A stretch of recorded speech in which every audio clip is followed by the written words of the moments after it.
Activité touristique de la Direction générale de l'ICCN.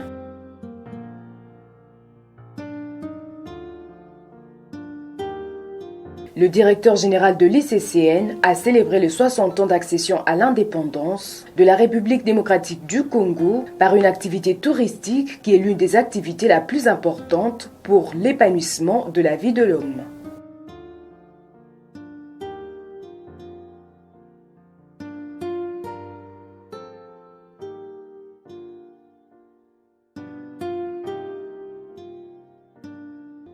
Il était 9h45 lorsque l'équipe de la direction générale, conduite par son directeur général, le Dr Cosma Wilungula, accompagné de M. Abdon Etina Bekile Ipan, directeur adjoint à la DGI, débarquait dans le hors-bord pour contempler le majestueux fleuve Congo en destination de Maluku.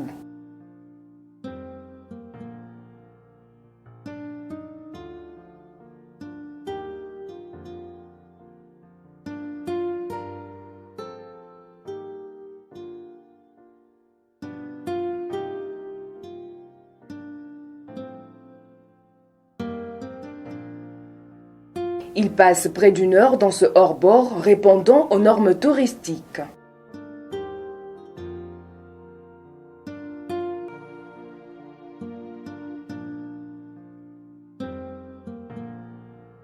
À 10h43, l'équipe du DG Cosma Wilungula arrive au port de Ngamazo, où ils sont accueillis chaleureusement par la population qui a capturé 3 crocodiles et qui a souhaité les remettre à l'autorité de l'ICCN.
Le docteur Cosma Wilungula a jugé bon de les placer dans un site le plus proche.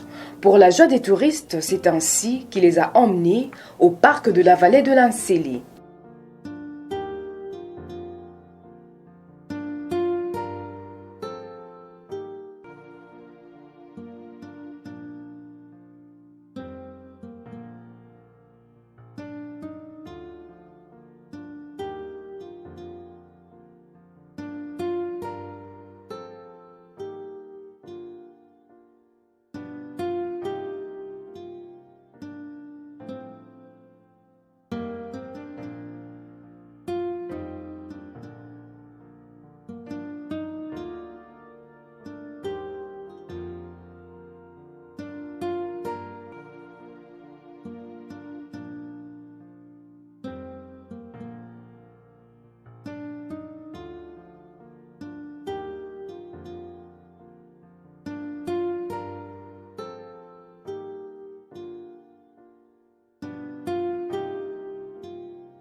Une initiative qui a émerveillé l'initiateur de ce parc, Joseph Kabila Kabange, président honoraire de la RDC, et qui n'a pas hésité à venir accueillir ces 3 merveilleuses créatures.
Abdon Etina Bekile Ipan, directeur général adjoint à la DGI, qui a été invité par le DG de l'ICCN, se réjouit de faire le tourisme dans la nature et encourage les actions écologiques.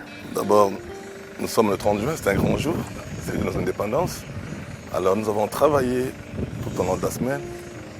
On a voulu se détendre, visiter un peu le parc. C'est ce qu'on a appris qu'il y avait l'acquisition de nouveaux crocodiles, ils sont venus visiter.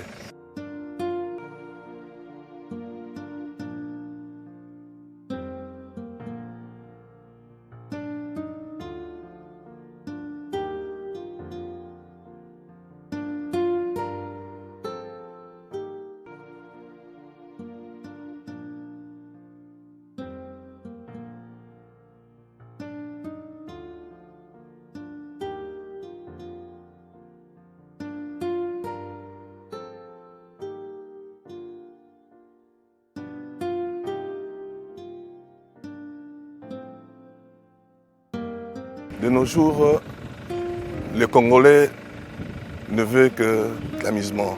Alors qu'il y a quelque chose de plus précieux. Ce qui regorge notre pays, c'est la nature. Et si on veut être en contact direct avec la nature, je pense qu'il faut venir ici. Pour le directeur général de l'ICCN, faire le tourisme en ce jour de 30 juin est la meilleure des choses et précise que, dans un bref délai, les coordonnées scientifiques seront déterminées pour ces 3 crocodiles parce que la direction technique et scientifique y travaille déjà. C'est une opportunité pour nous, d'abord pour découvrir une grande opportunité touristique de balade sur le fleuve. Et quand vous quittez le fleuve, vous pouvez facilement quitter le fleuve pour atteindre le parc de la vallée de l'Ancélé. C'est vrai, c'est encore une période où beaucoup de choses sont confinés, mais nous avons voulu aussi passer le 30 juin dans la nature. Et cela est beaucoup plus intéressant. Et le site agréable ici, il s'appelle effectivement un site au crocodile, qui est un site merveilleux, qui peut recevoir de nouveaux venus, qui est agréable en fait à tous les visiteurs. Et nous avons voulu aussi expérimenter cette grande distraction d'être au bord de ce site et de voir ce crocodile dans ce parc. Une curiosité à laquelle nous croyons inviter les autres qui veulent bien visiter ce parc, qu'ils peuvent passer de bons moments. Vous trouvez toutes ces espèces de crocodiles qui sont dans ce lac derrière nous. Et c'est très important pour nous, surtout d'avoir passé cette grande journée du 30 juin dans la nature. Nous savons que les rivières congolaises détiennent beaucoup de crocodiles. Ici, nous avons des crocodiles zimbabwéens, nous avons des crocodiles congolais, nous avons même des crocodiles, je crois, namibiens et autres qui se retrouvent. Mais c'est différent parce que certains sont des crocodiles des Nils avec une grande gueule. Donc les autres ont des museaux un peu élargis et qui sont non pas seulement ni des caïmans ni autre chose, parce que si c'était des caïmans, ça ne serait pas assez gros. Donc ce sont des espèces qu'on va avoir le temps de vérifier dans la nomenclature des espèces animales et nous pourrons donner le nom scientifique approprié et même au regard de la taille et des dimensions, on pourra même déterminer l'âge qu'ils peuvent avoir et même le sexe. Donc dans un peu de temps, je sais qu'avec le directeur chef de département technique et scientifique qui est là, il a pris des coordonnées et il va arriver à nous déterminer ça. La nature, elle est telle qu'elle est avec toutes ces grandes richesses que nous retrouvons dans cette nature. Retenez donc ceci. La culture touristique doit devenir notre mode de vie pour assurer notre santé mentale et physique.